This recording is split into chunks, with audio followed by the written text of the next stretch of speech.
What is good, everybody? Welcome to Under Review with Stats and Vish. I'm Stats. He's Vish. It was a little bit of a rough one last night, Vish. We're going to dive into all of it. Before we do, please like and subscribe to the Gold Standard YouTube channel and to Vish's YouTube channel. Just search Vish Kumaran. It'll come right up. Like and subscribe there. Vish always has a ton of great guests on his channel. Vish, how are you feeling after one preseason game in the books? I'm feeling good. Like it's tough to see the 49ers lose in any capacity. I always say preseason doesn't matter, but then, when it's 34-7, you're kind of a little bit pissed off just as a fan.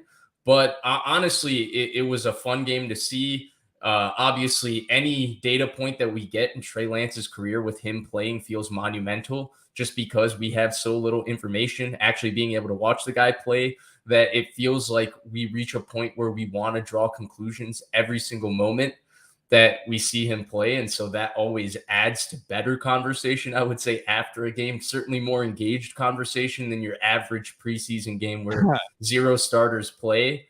And so that's definitely a part of it. But I'm sure we're going to talk about a lot of things. I caught a little bit of your show with Michelle last night and talk about a spicy Rob Guerrera. Yeah, she was fired up. She said that last night changed her opinion on Trey Lance and that she's out on him. Doesn't think he's ready to be a starter. I don't know if she thinks he's ready to be anything ever. With Lance, I think that the wait has eliminated any patience that everybody has, right? Because we had to wait to see him in 2011. And we saw him a couple of times and he was okay.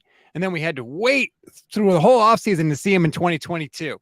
And we had to wait because he got hurt in the fifth quarter of the season. And we've had to wait all this off season. And then we had to wait for this preseason game. And so we've had to wait so long. It's almost like we're mad at him when he comes out and doesn't light it up. It's like, God damn it. I've been waiting years for this to happen and we don't see it.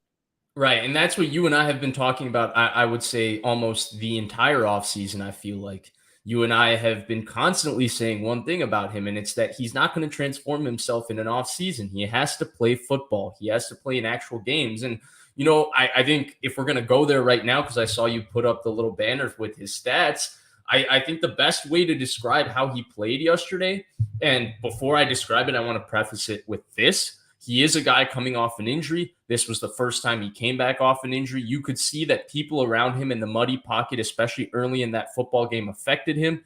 Remember when Jimmy Garoppolo, the first preseason game he played off of his torn ACL, the infamous Monday night game at Denver, when he had a passer rating of 0.0, we gave him the excuse of the ACL injury. So similarly, I will give Trey Lance an excuse because he's coming off of an injury that was serious.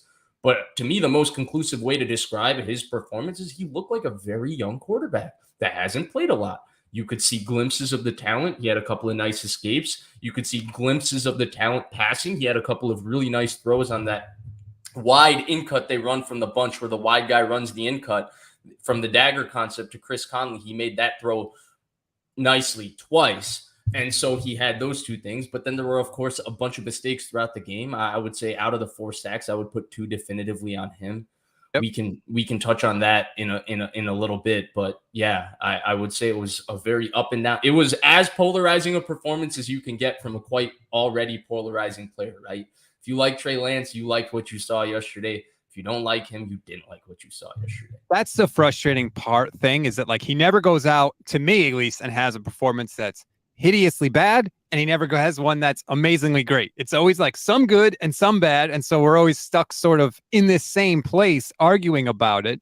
I do think that we can say 2 things. One, I didn't think it was atrocious, but also he needs to be better, and he needs to start faster. And I get it, he hasn't played, but that doesn't matter in terms of the evaluation of him. We can't wait 2-3 drives for you to get going. I do wish that they had run the ball more because I felt like he looked his best when they started running the ball more consistently. I think they only called 1 run in his first couple plays. Now, I know Kyle said that was partly because they, on third down, it was 3rd and long, so they had to pass. But I wish they had run it a little more because I felt like that's when he looked his best. Rob, this is where I push back against the running argument, okay? because you're trying to get your quarterback confidence early. Like those are two easy quick game completions that he gets on that first drive that he takes sacks on both. Okay. The first one, the play is jet stick. I think Rich Madrid posted the play actually on Twitter. So if you want to see it, and I'm not sure if the Raiders are playing 3 deep or what exactly they're doing, but he throws the alert. The progression's on the other side. He reads it flat to stick. That's how he usually reads it. If he reads the progression, despite Nick Zakelj getting beaten, he finds, I think it was Ross Dwelly on the stick route, and that's a completion 5 yards, and maybe he takes a hit, but that's certainly not a sack. Instead, he looks at the alert. I don't know if he thought the corner was squatting. On the alert, you run a 8-yard hitch route. If the corner is playing bump and run, the corner is not playing bump and run there. I think the Raiders are playing some form of 3 deep, but the corner is squatting. I think maybe Lance thinks Chris Conley is sight adjusting to a fade. Rich actually posted all of this. He and I were talking about this during the game, but I think he posted all of it on Twitter. So if you want to go see it there, you can. But the point is, that was one I'm not sure if I would put on him, but certainly I didn't know where his eyes were and why he was looking at it that way. The second one, Rob, the third down play, 3rd and 5, you have, again, the concept to your left. It's stick route right in front of your face. Step up and make the throw. He sees the covered 2 corner on the field side near the sideline squatting very late, and he hesitates, pump fakes, and he takes another sack. Like, these are rudimentary things a quarterback needs to do. This goes back to, hey, like when he first started, they had to call slant flat 3 different times before he read it out correctly. I think the player is still very talented. I think the player has had a lot of inexperience. But when we say, well, Shanahan should have run it, we say that only because the plays didn't work. But the plays didn't work because those were simple plays that the quarterback needed to execute. And he didn't execute it early in the game. And that's why they took sacks. And that's why Shanahan should have run the ball. And that's why we say all of that. Look, I don't know about the breakdown of reads and all the stuff you mentioned. I'm not saying you're wrong. I'm just saying I don't know. When I watch it, I don't know like that there's a ton of open guys that he's missing. To me, it looked like there wasn't much separation. Third sack, none. If you go through stream, the first sack, you can see a play here. So this is the first sack. Play. The first sack, if you look at the top side of the screen on the first sack, they run so if you can just scroll back right here on that side, right? They motion the tight end out. Their tight end goes flat, and they're running a stick route right there. So he reads that flat to stick on the back side. He's looking at Connolly right now. But he's looking at the alert. Exactly. He's looking at the alert. And this is where I don't know whether to put this sack on him or not, because I don't know what's going on. And this is one that we'll never get this information. But he's looking at the alert. And basically, the alert has 2 jobs here. If he's bump and run, you run an 8-yard hitch. If the corner is playing off and he's playing cloud coverage, you sight adjust to a fade. Now, the corner is kind of playing 3 deep here, but he does squat. I'm not sure if Lance was expecting him to sight adjust to a fade. I'm not sure if that's what was supposed to happen. He didn't do it. But either way, this one, I'm not sure if I would put the sack on him, but I don't know what the process is here, because typically this concept, the pure progression is 1 is the flat and 2 is the stick route. And if he does read the pure progression to that side, and this is a basic quick game concept, he gets this ball out despite the fact that Nick Zakelj gets run over, right? Like, this is a bad rep from Nick Zakelj. To me, I think I agree with him not throwing this. Look at the corner. Oh, no. He makes the right decision to not throw the backside route. My question is where his eyes are, because he's not reading the concept side. So I don't know why he's coming to the alert first. That's my question. Right. Okay. I don't know about that either. But the way he's looking right in this play, and this is a quick, like, you got to decide fast, because that's the nature of the play. Right. Pass. I agree with him not throwing this pass, because to me, the corner looks like he's about to drive on it. And so, like, we all look at that and it's like, oh, he needs to get the ball out. And it's like, all right, well, if I'd rather him take a sack than throw a pick.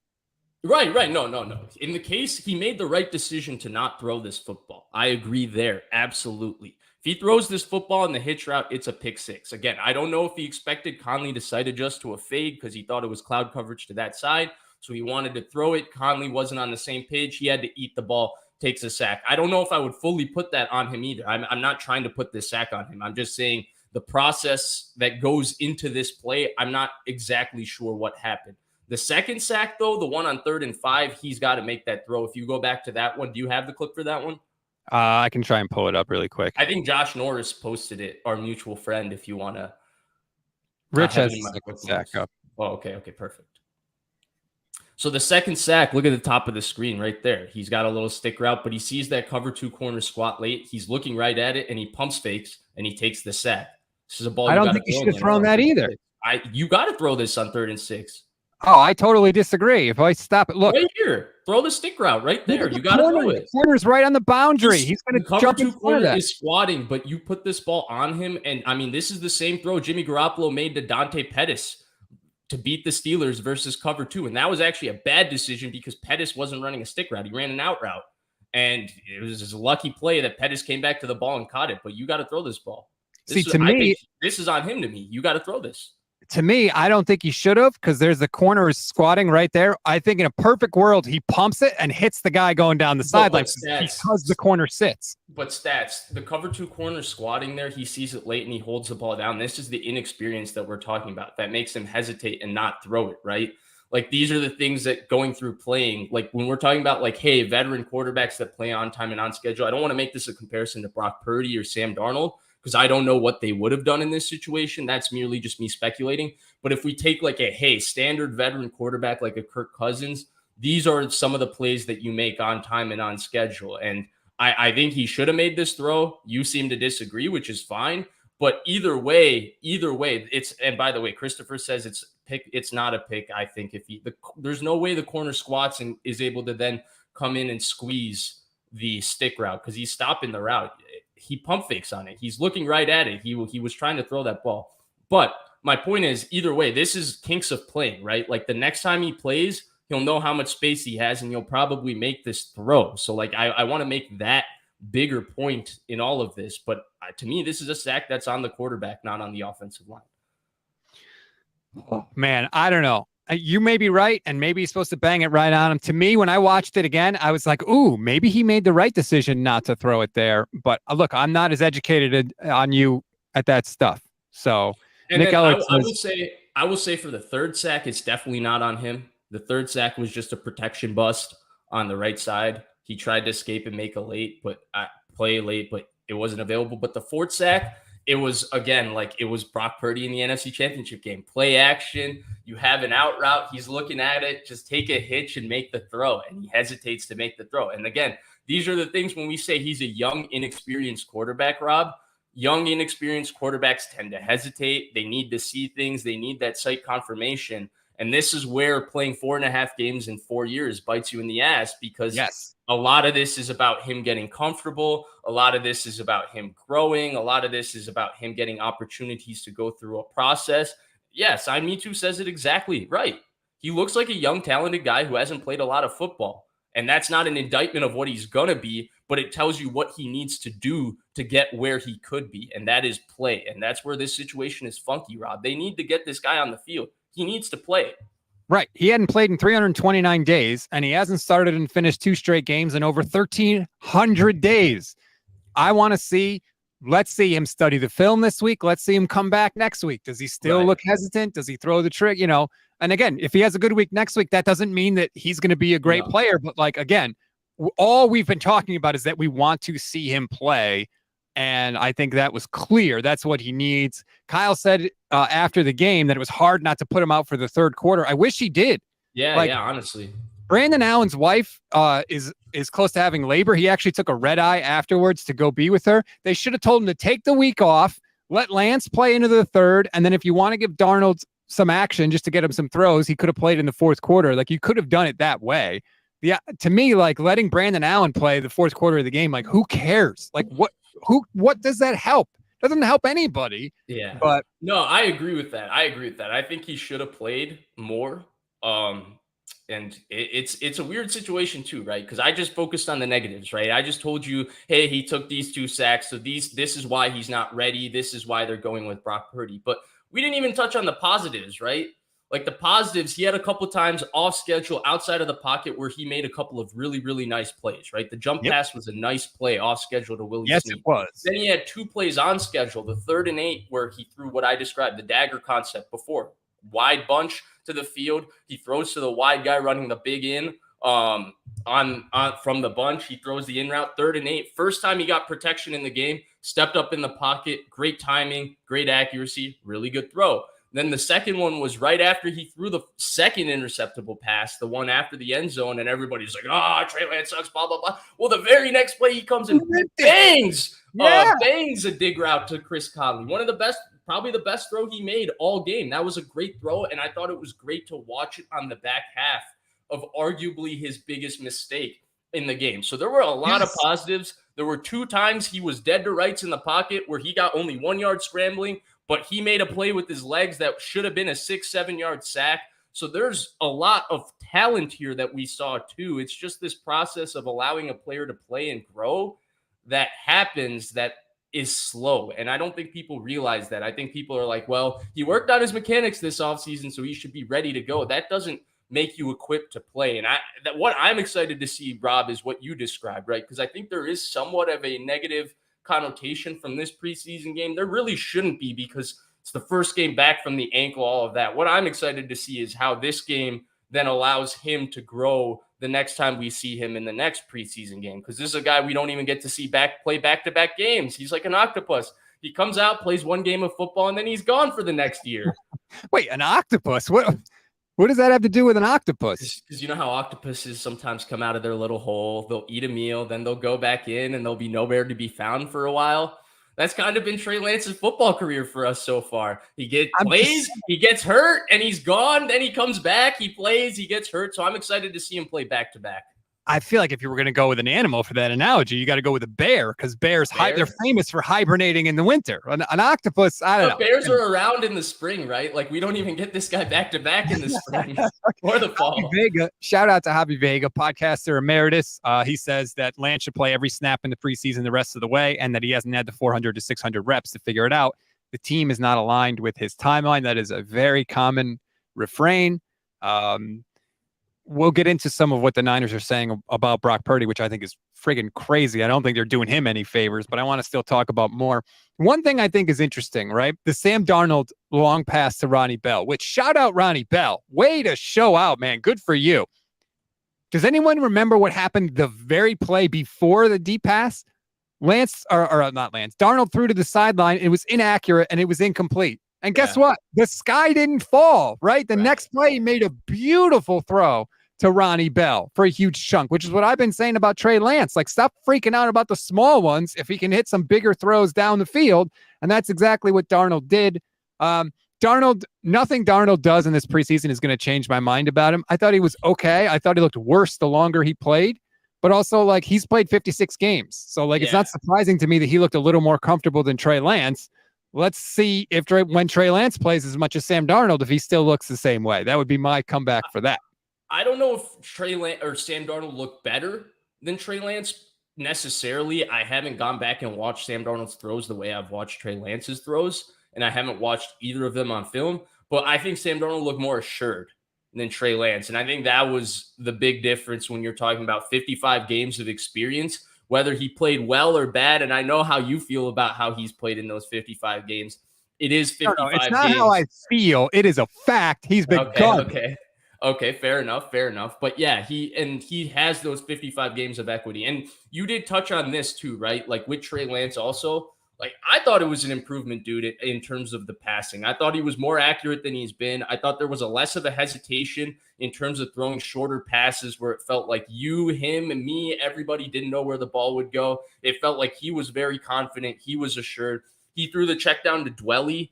I think the second play where he reads it long to short and he comes down and checks it down to Dwelly. He threw that decisive quickly with confidence. And then the out route that he threw to shout out to from also Naperville, Illinois, a neighbor of one of my good buddies growing up, Troy Fumagalli. Shout out to him, Rob. It was a nice throw from him on that too. So like there was improvement. I didn't think like he really threw a pass that was completely errant the entire time he played. Now, a couple of passes were to the wrong team, but they weren't errant, like in the sense that he threw it to one spot and it went to a completely different spot. It felt like he had control every time he threw it on where the ball was going, which is a massive improvement from when we've gotten to see him in the past. I hate that we have to wait another week to see these guys come back out. Like, can't they play tomorrow? Like, I can't take a whole week of debating this. It's going to absolutely drive me nuts. Do you think that because what I'm hearing is that Darnold will probably start next week and that Trey will be, the second quarterback up. Do you think that they give Trey more reps in the preseason, or do you think that basically like they've made their decision? Darnold clearly is QB2 and that they're just going to give Trey the scraps of whatever. So it's a weird situation, right? Because I saw Mike Silver tweet out that if Trey Lance plays significantly more than Darnold to him, that's an indication that Darnold has locked up the number 2 quarterback slot. And I remember texting you, and I saw you tweeted it out after you texted me saying I've been tweeting it, that you felt like, hey, putting him in the first half of today was a little bit of a showcase to try and drum up his trade market to ultimately be able to move him. It did not work. Right, later in the offseason. Instead, he remains as polarizing as he's ever been. But I don't know, dude. I sometimes I feel like when he tends to play a little bit more, it does feel a little bit showcasey. Because at the end of the day, I feel like we're at a point with the player that sitting on the bench is not what's going to help us find out what Trey Lance is. We're at a point where for his career and for him, if you want to find out what you have in Trey Lance, either you put him on the field or you got to find a way to move him. And that's where, like, if he plays more in the preseason, then it does feel like a situation that they're just trying to drum up the trade market. And I would respect them, by the way, at this point, if they moved him, because they're doing what's best for his career. And at the very least, I feel like they could do that, even though they're not responsible for that.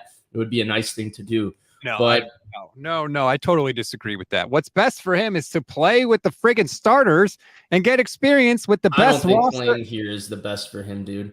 I do. I don't think he can make mistakes. The mistakes that he made today, if he makes in real games and stuff with the 49ers, they'll bench him and all of that. Like, that's a process that quarterbacks have to go through. I'm talking about what's best for him.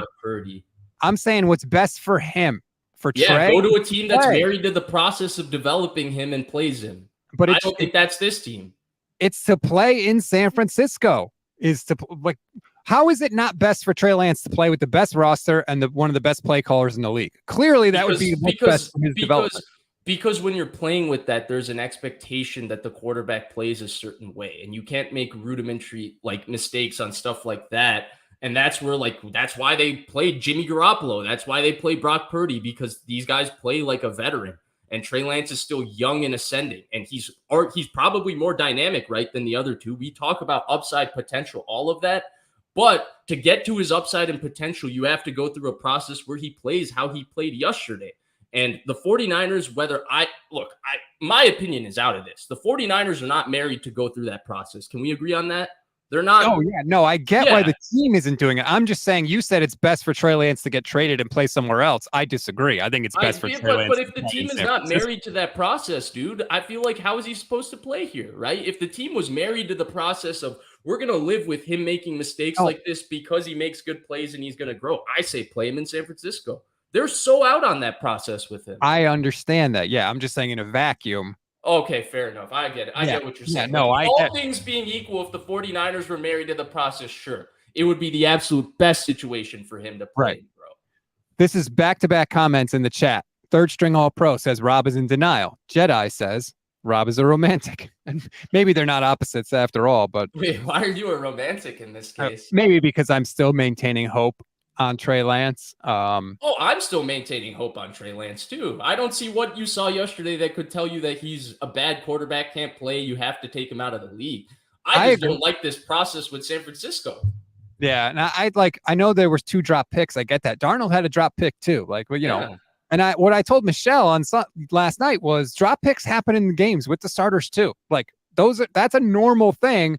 I was encouraged, like you mentioned, that after the second drop pick, he responded with 2 of his best throws of the entire night back to back.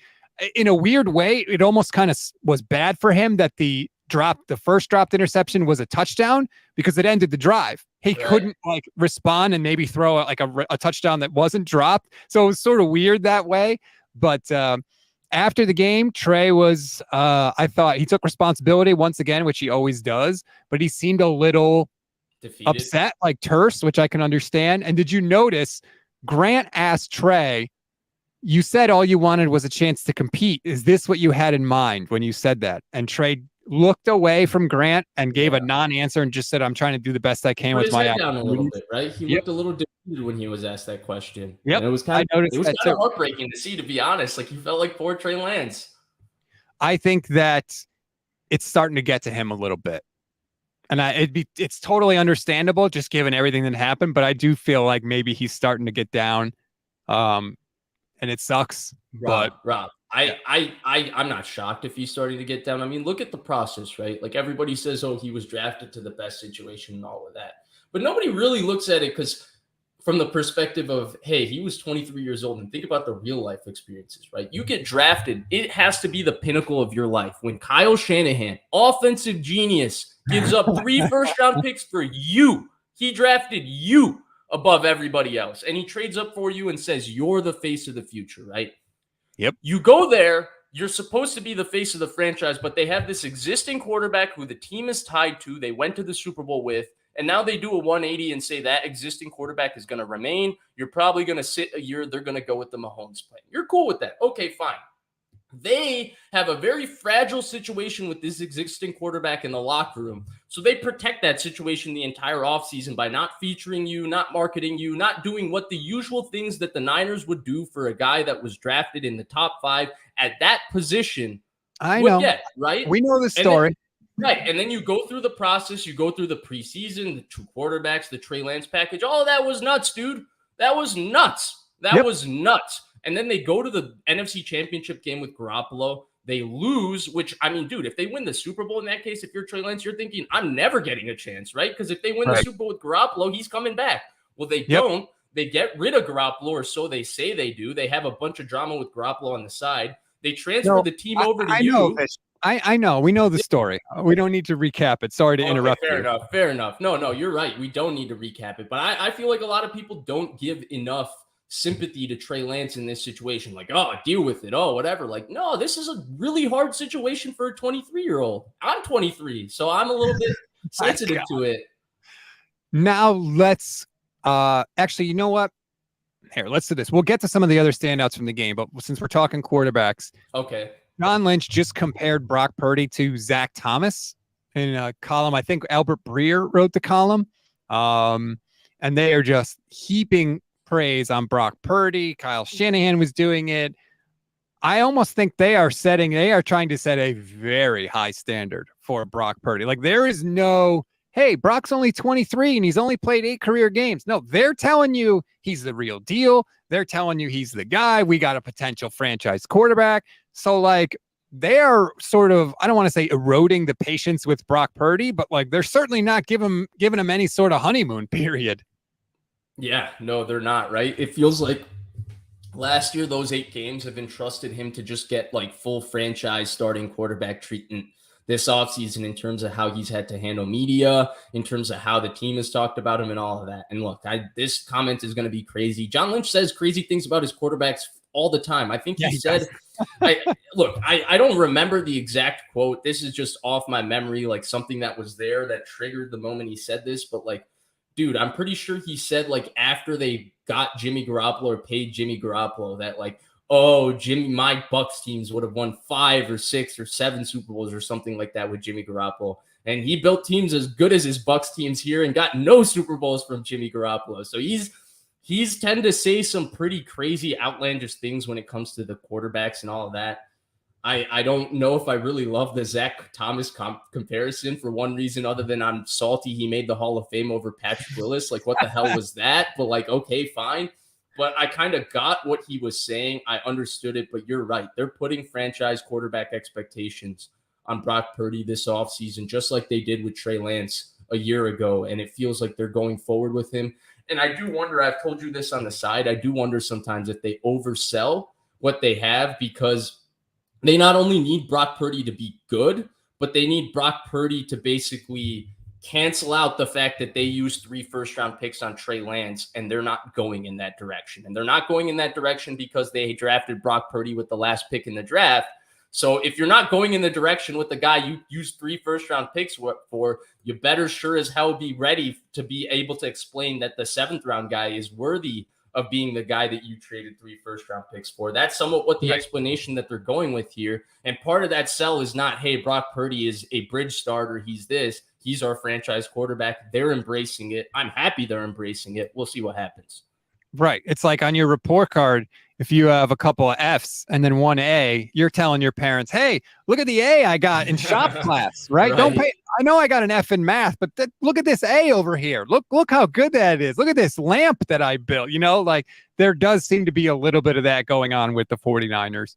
And again, like as I've said, yes, I want Trey Lance to play, but I'm not rooting against Brock Purdy once the regular season starts. Regular season starts, have at it, Brock. Go nuts. I'll be there cheering you on and breaking down your film and giving you your flowers when you do good things and all of that stuff. This is just a preseason situation right now, and we'll see. But they are really hyping Brock up. Like, I just take a breath, man. Just say, hey, he played well last year. He's coming back from an injury. We think he deserves to be the starting quarterback, and we're going to try and do as good as we can. Like, why can't you just say that? You don't have Because to. that's the business, dude, right? Like you got to sell somebody. People's got to be excited about somebody. I will say, Rob, the one thing I guess we can credit them for too here is they have a really, really good knack on the character evaluation of the guys that they seem to draft, right? Like Trey handled all of this really, really well. Last year, handled the Jimmy stuff really well. Jimmy handled all the BS that went into playing the 49ers quarterback position over the last 4 years really well. And it seems like Brock's also handled all of this that comes in with being the quarterback really well so far. So at least there's one positive, like demeanor wise, publicly, all their quarterbacks seem to handle this stuff better. Yeah, Like, I mean, congratulations. dude, you just Job. like you saw, but you saw how Derek Carr just handled this situation, right? With the Raiders after last year and all of that. Like the Niners never got into a bad situation like that with Jimmy, right? Like imagine if you tried to replace Derek Carr the year after you make the Super Bowl with Tom Brady. Derek Carr would ask out. He wouldn't come back and play for you the next 3 years. Oh no. Like, so what? Fair enough. Fair enough. Like, Oh no, that sarcastic. Oh no, could be right. You're right. like if Trey Lance said, I want to trade and the Niners moved on, like, okay, then we'd be done with this whole Right. conversation. Right. So maybe, Fair enough. and for all we know, Trey Lance did request a trade. We've seen this organization not honor certain trade requests in the past. So who the hell knows? But for now, everybody's staying quiet. All right, let's get into some of the other stuff from the game because there was a lot of, I shouldn't say a lot. There were a few good things that I liked, although for the most part, I wished our backup defensive line had gotten a little more pressure. I know Cleveland Farrell had a sack, which is great, but for the most part, they didn't get a ton of pressure on the Raiders, which, D-line is supposed to be one of the deeper areas on the team, and I didn't get the warm and fuzzies last night. Yeah, front seven on the whole, right? Like you can throw the linebackers into. We just spent the previous show talking about how there's like 7, 8 linebackers that are going to make this team, blah, blah, blah, blah, blah. All of those kinds of things. I was pretty surprised.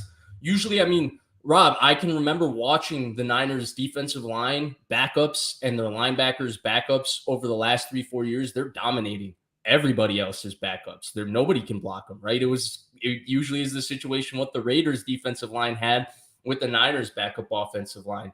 I'm not sure if it's just a fact that, this team has been through it so many times. They've been through the process of building up for a season that they just don't have the same energy at this point of the season that they usually do. I mean, we're talking about 3 out of 4 really long seasons, a lot that goes onto your body, guys that are a lot older now than they were, 2, 3 years ago when the Niners were the super energetic team at this point in camp. So I think that plays into the energy that the Raiders had because the Raiders are a younger team, a freshly put together team in a lot of ways by Josh McDaniels, whereas the Niners have been there, done that. They have a process. They have a way of building up to the season. But I was a little bit concerned by the defensive line. I didn't see one flash from anybody. Usually you see something from a Kevin Givens. You see something from an Austin Bryant type, or I guess Cleveland Farrell had that nice sack on an inside move, but yep. It was a little Where's concerning. Austin Bryant? I keep hearing about Austin Bryant. He looks so good. Like, do something. Where's Javon Kinlaw? I thought we were going to get Javon Kinlaw 2.0. Nope.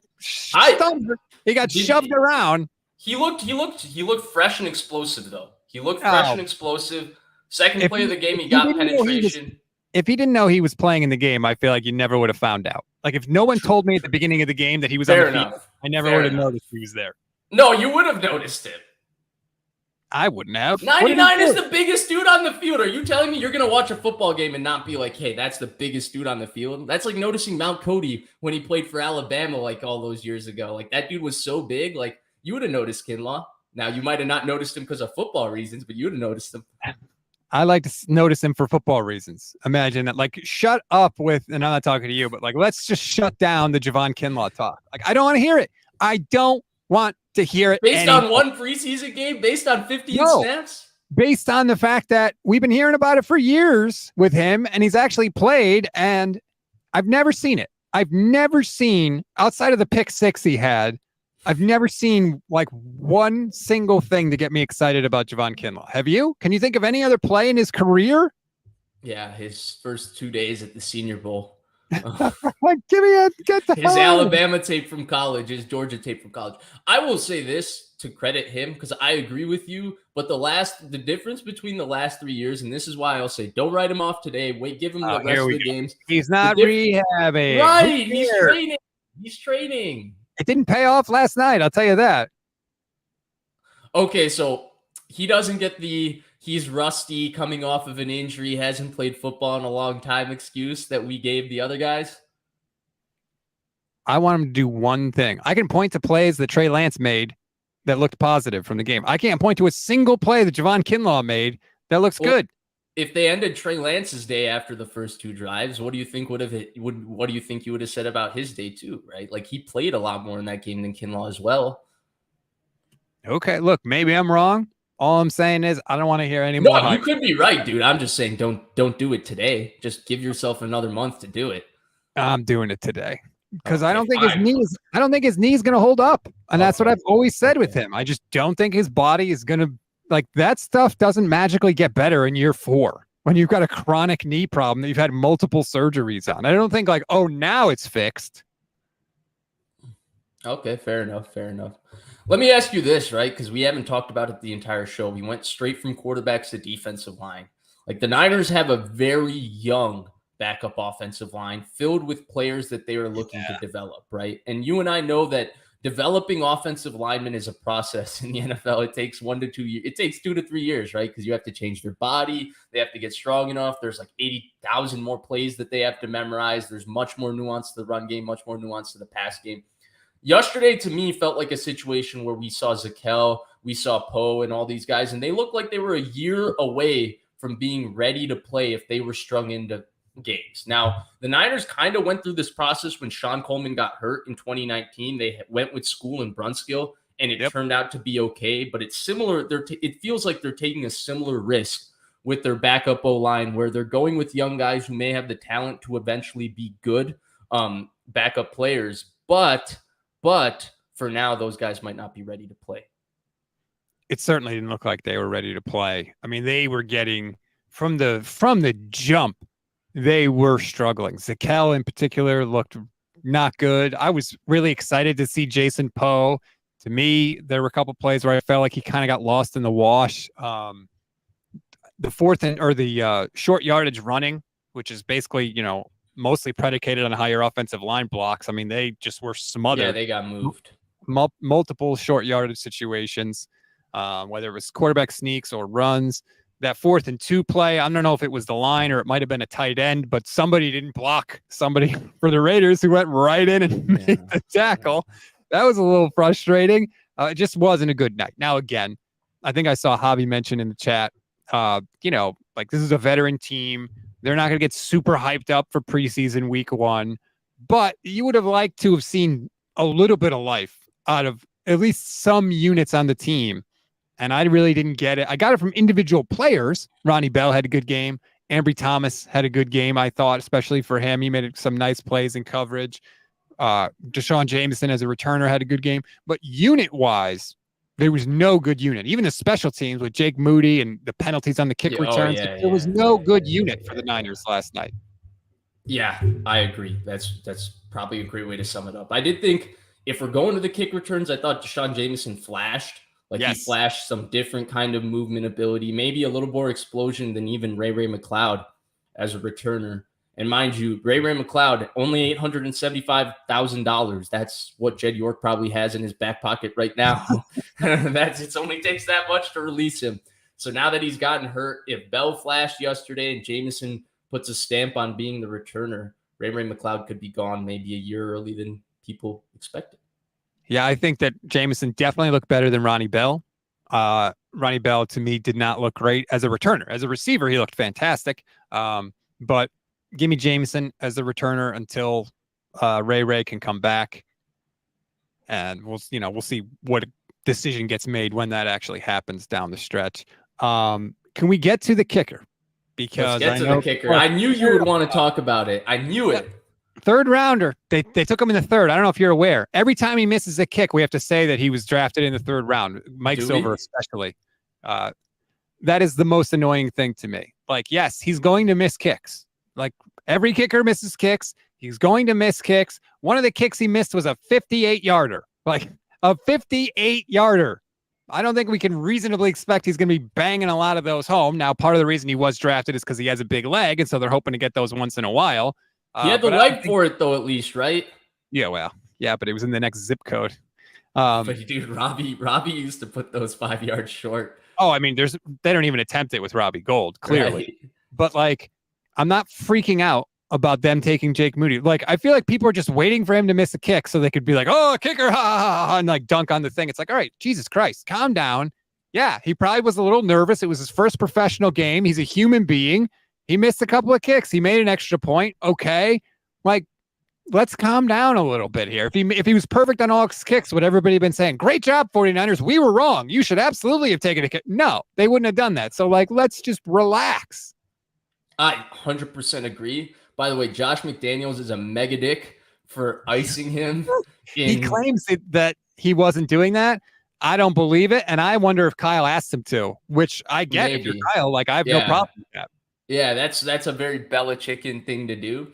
But either way, I'm more interested to see how he kicks in the next preseason game than I care that he missed 2 kicks in this one, right? Like, kickers are going to miss kicks. That's just part of being a kicker. But do you have the mental fortitude to put up with the criticism that he's going to get for being a third-round pick at kicker and then come back and be able to make your kicks, right? Like, that's what made Robert Aguayo fail. It wasn't just that, hey, he couldn't kick in the NFL. Like, no, he had the ability to kick in the NFL. He didn't have the mental ability to put up with the fact that he was a second-round pick kicking in the NFL and the pressure of dealing with that. And so that's going to be the one thing we're going to be able to watch out for with Jake Moody. Does he have the mindset to bounce back from this? Because if he does, then missing kicks, it's part of the job that tends to happen, but he will have a long-standing career. Like, you remember Nick Folk? Do you remember how bad he was on the Jets and the Cowboys and how good he became for New England?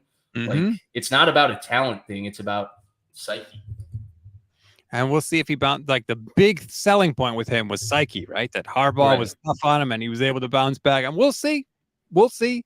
Not the start you would have wanted. It was not a good start for 49ers draft class. Like Cam Latu. Ugh. Fumble. Like, yeah, dude, that one, hold on to the ball. Start. That was a rough start. Oh, man, that stunk. And obviously the Jake Moody thing. I thought Tig Brown played okay. He had a nice tackle at the goal line to keep a guy out of the end zone. I thought that was a really good tackle. One-on-one in the alley. Got him down before the goal line. It was good. Like I didn't really see him one way or the other, but I saw that was a pretty good play. So yeah, I like that. But all in all, the draft class was, not off to the best start. How about Ambry Thomas though? I was saying in my post game that I wrote off Ambry Thomas on making this roster.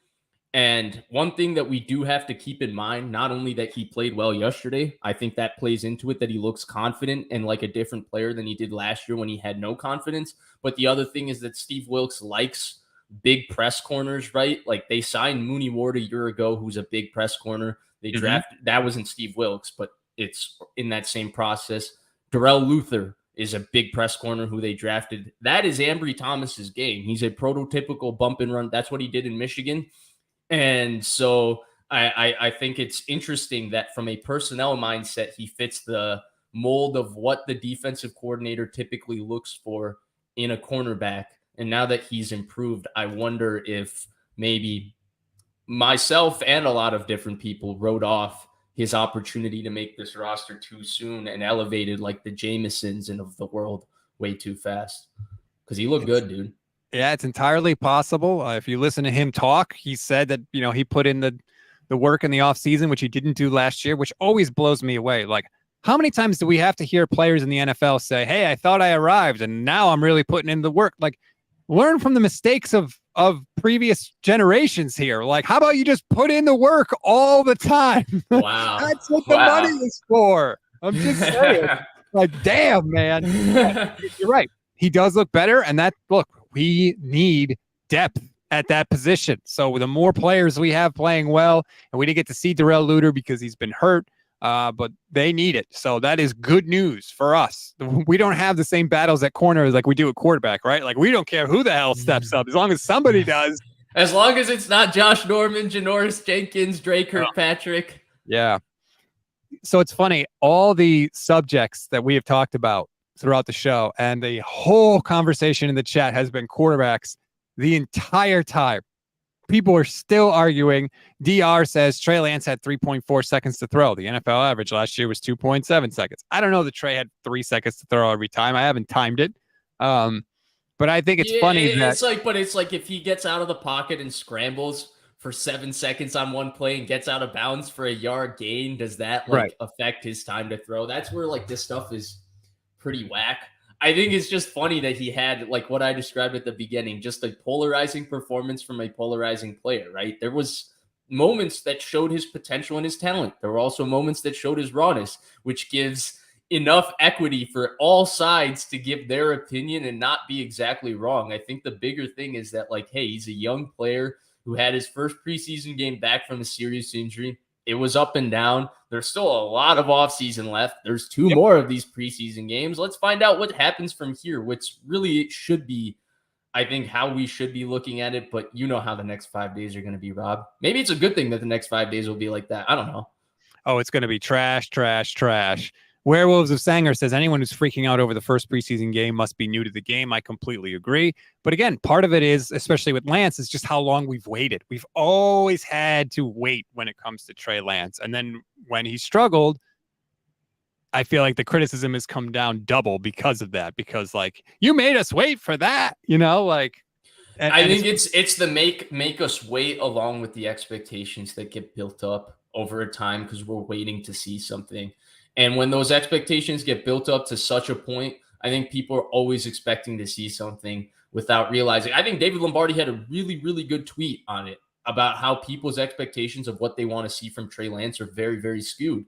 And that's where when he comes, and you and I feel like you and I tried this entire offseason to be like, hey guys, he's not going to be Jalen Hurts.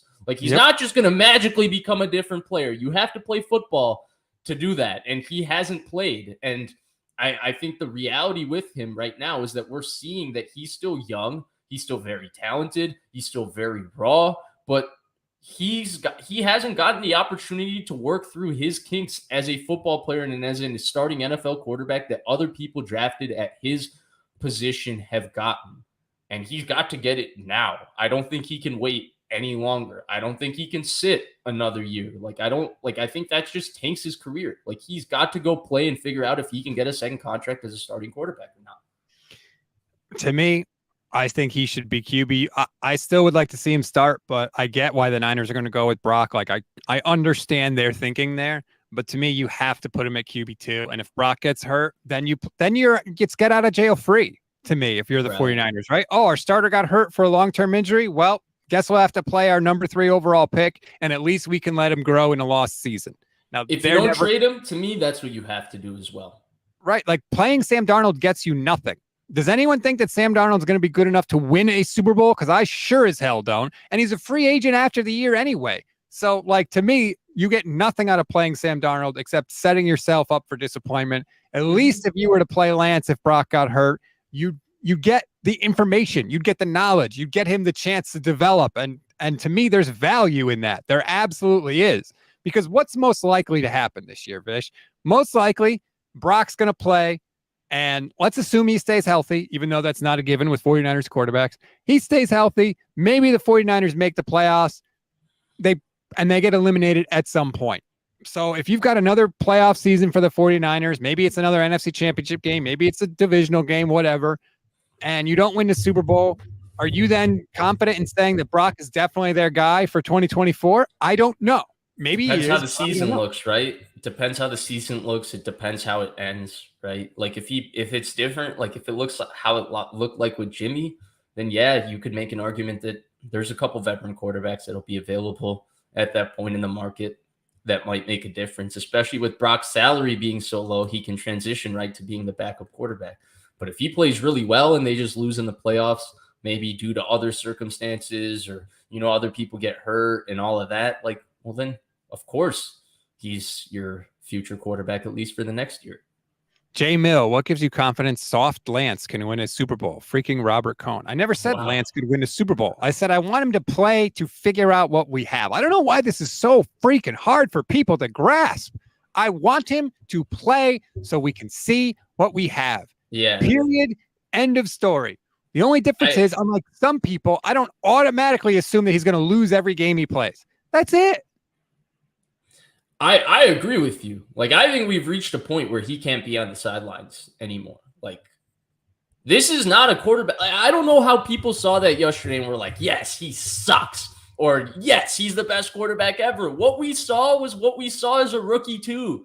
He's young and he's so raw, but he's also pretty talented, right? Like, we just described 3 or 4 plays that show why he was the 3rd pick in the draft. We also described 3 or 4 plays on what happens when you've only played like 600 throws of football in your entire life competitively since high school. Like, we've described both of those things. Like, he needs to play. Whether he can win a Super Bowl or not, well, we're not going to find that out until he plays, man. Let him play back-to-back games and we'll see what happens from there. I just don't think this team is going to really give him the opportunity to go through that process, which is why I say it's time. Get him somewhere else. Get him somewhere else. Yeah, but that's not happening. Nobody else wants him. Like, so it's here or nowhere for him, unfortunately. You think so? I think that in seeing that he was healthy yesterday, seeing that the talent, like, he's come back from the injury, he seemed to move pretty well, right? He moved within the pocket pretty well. He had a couple of nice escapes. He looked pretty healthy. I think all of those things should help his value, right? Like, if you were trying to trade him around draft time in May, nobody had seen him come back from the injury. He was such an unknown and all of that. Now that you know that a lot of the talent is still there, a lot of the potential is still there, a lot of the makeup is exactly what we thought it would be. It's just about going through a process of playing him, right? Like, I feel like somebody could take a chance now. I doubt it. You doubt it? Yeah, I don't think anyone. What makes you doubt it? Is it just the fact that nobody wants to take an experience on that lack of playing time? Yeah, like, who's going to look at him? Is anyone going to take him and make him the starter? Because if they're not, then what's the point? Like, he's so inexperienced that they're not going to say, like, we need to add this guy as a backup quarterback. So that's why I don't think it's going to happen. I want to say this because we've been doing this show for almost an hour and I haven't said it. And I feel like we're taking it for granted. But from what we know right now, it looks like the Niners escaped healthy. Kyle Shanahan's going to speak at, I think, 2 p.m. Pacific time today on a conference call. So we may get an update because a lot of times we see the day after game. But I don't even remember seeing a 49ers player like stay on the ground for a long time last night, which, holy crap. Like, yes, please, more of that. I took that completely for granted the last like 28 hours. Or last like 14 hours, like, until you pointed that out. Like, that's a great point. That is probably the point. That should be the headline of all the shows today. Yes. That's the first and most important point.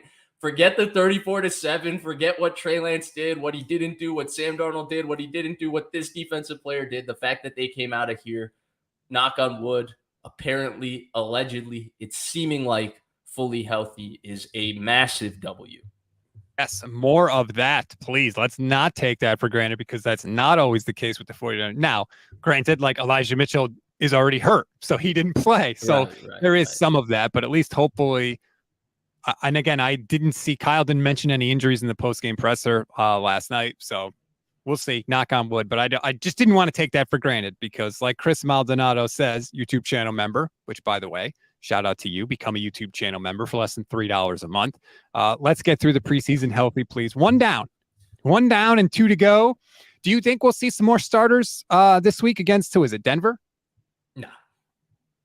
No. You don't think we'll see any starters in the preseason?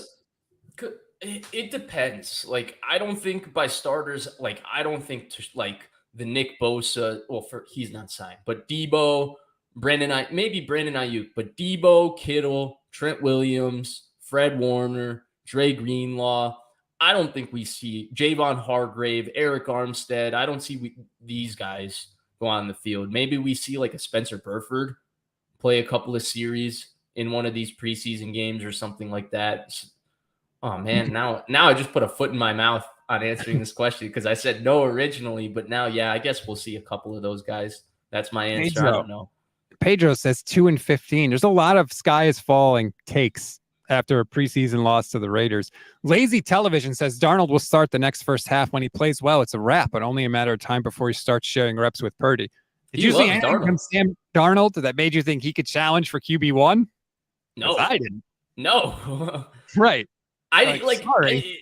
I some of the Darnold being impressive things, I feel like is more directly correlated to some of Lance's worst plays and Darnold never having a worse play as bad as like him throwing it directly to a linebacker or on a touchdown where Shanahan actually described it as a good decision afterwards. So I'm excited to see it on film, but it seemed like he had a hole to fit that ball and the cornerback made a really nice play on it. So it's interesting to see. But I think some of the Darnold hype is because of that and one really, really nice throw to Ronnie Bell. Then, this Sam Darnold in the third quarter of a preseason game looked like a freaking superstar that the Niners have a quarterback. Like, get out of here with that. No way you saw that. It is amazing to me that Sam Darnold is still getting a shot in the NFL. If Sam Darnold was black, there's no chance he would be in any conversation for even a QB2 having the exact same numbers. Let's just call it like it is. There is a history with that, though, right? Like how many washed up or quarterbacks that are black that get drafted early in the draft, flop with their first team. How many of them get to have 10-year Blaine Gabbert careers as a backup quarterback? Flop with their first team, flop with their second team. Darnold flopped with the Panthers too and immediately lost his job to Baker. But I think that point exists all around, Rob, but I don't think in Darnold's case it's that. I think in Darnold's case, he just had way too much hype coming out of the draft. Way too many people fell in love with him out of USC. And when you fall in love with the player, it's everybody else's fault, not his fault, until you get the player and you realize it's also his fault along with everybody else's fault. And so I think that that's what happened a little bit with Sam Darnold. And I completely agree with this comment from Randall. Sam Darnold makes 2 good throws and then a throw into triple coverage. Yanked. I agree. Because if the Niners are going to sell you on Darnold as QB2, he can't be throwing picks. He can't look bad in these games. So Kyle yanked him out of there to get him out before he did anything. You think that's what it was? That's what it was? I totally think. They've wanted to make Darnold QB2 all along. And this is their way to help justify that. Jeez, you're deep in your bag this morning. I've always said that. I've always said it was never going to be a fair fight between Lance and Sam. And I stand by it. I don't know if you can say that after one preseason game, because I don't know if we definitively got a one guy's ahead of the other yesterday. Did you? Well, I mean, to hear the 49ers press corps talk about it, all of a sudden Lance was ahead of Darnold. You notice we didn't hear that, right? Before the game, we heard, they're all even. No one separated themselves. Then after Lance plays and doesn't look good, they say, well, Lance was actually ahead of Darnold, and now he blew his chance. Now Sam's ahead of him, and tough on Trey. He blew his chance. He could have done it. He didn't do it. And so it's really funny how that little narrative starts to change once we see Lance actually get in there and play.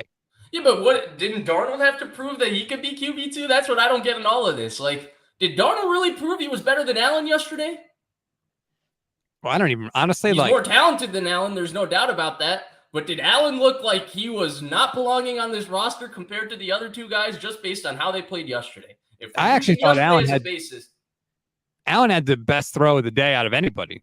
Okay. Frankly, I think it was a throw. It didn't count because I think it was Tay Martin's foot came down out of bounds. His foot in bounds, right? That was the best throw of the night to me. Okay. And so this is where I feel like some of this conversation with this is a little bit weird because, like, if Allen is a part of this conversation, we can't just include him as a part of this conversation when we feel like he unseats Lance, right? He has to be a part of this competition with Lance and Darnold because they are simultaneously competing with each other. So maybe I think you could definitely say, based on yesterday alone in the preseason game, Darnold was better in his limited time than Lance was in his slightly more extended time. But I don't know if you then can look at Darnold and be like, yeah, definitively quarterback too. Because then what about Allen? Did Darnold look that much better than Allen? No, I don't think so. Not based on yesterday. If we're going based solely on yesterday, right? No. But the one thing I've heard about Allen in camp is that while he's had some really good days, he's had some hideously bad days also, which everyone was saying the other three quarterbacks didn't have that horribly bad day that Allen had had. Again, take that for what it's worth. I don't know, but it's funny seeing so many people think that Sam Darnold is going to start and Sam Darnold is so good, and it's just. Hey, some people have that, Rob. Why? Some people can have that opinion. I think it's fair. I think you could see why what is Sam it Darnold. Based off of? What is it based off of? It's the talent of the player, and it's the fact that he hasn't been put. Look, he's been in bad situations since USC. I've never been a big fan of him, but since Juju Smith-Schuster and Ronald Jones left USC, and he had to deal with the crap of Clay Helton the last year he was there at USC, that was a shitty situation. He went to the Jets. They had a good situation his first year. He showed a lot of talent in the second half of his rookie year. I'm not even a fan of Sam Darnold. I didn't like him before the draft. I didn't like him at all. But the second half of his rookie year with Jeremy Bates as his offensive coordinator, he played well. He looked like he could be a franchise quarterback.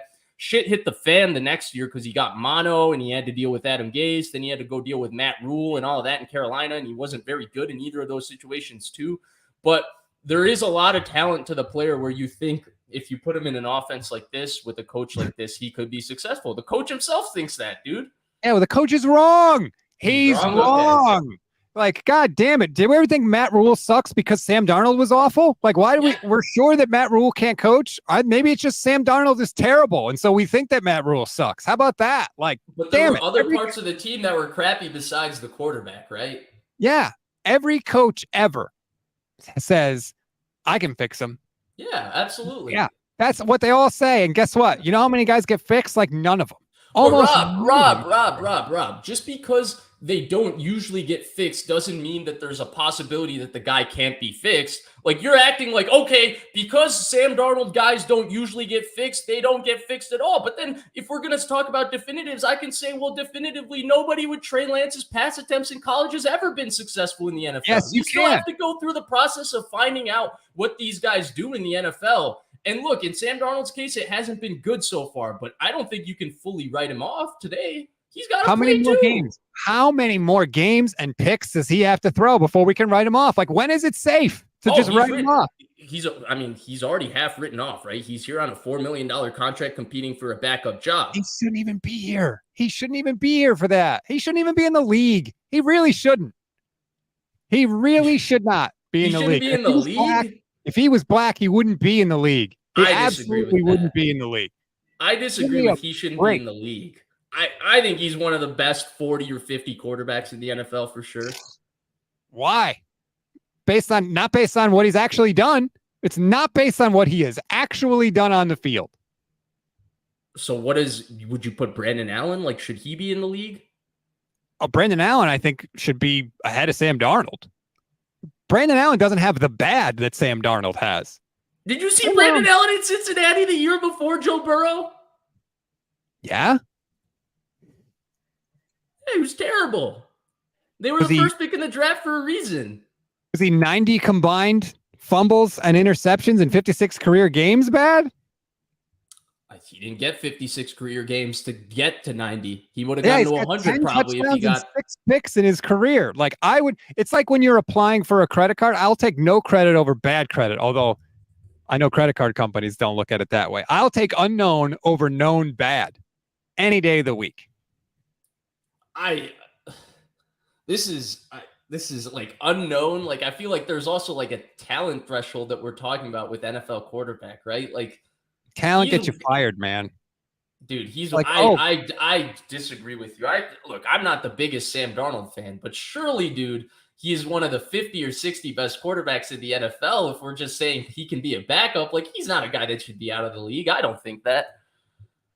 I think he should be out. I don't Chris think he's Maldonado good. Doesn't agree with me. There's more Chris people. Is like Rob speaking facts. Vish, you're taking it. That's the second part of this. He's like, Vish, you're taking it when he says Rob speaking facts. Thank you for your continued following. There's a lot of people that think that I'm totally wrong about this. To be fair, where are they? I need to see the comments.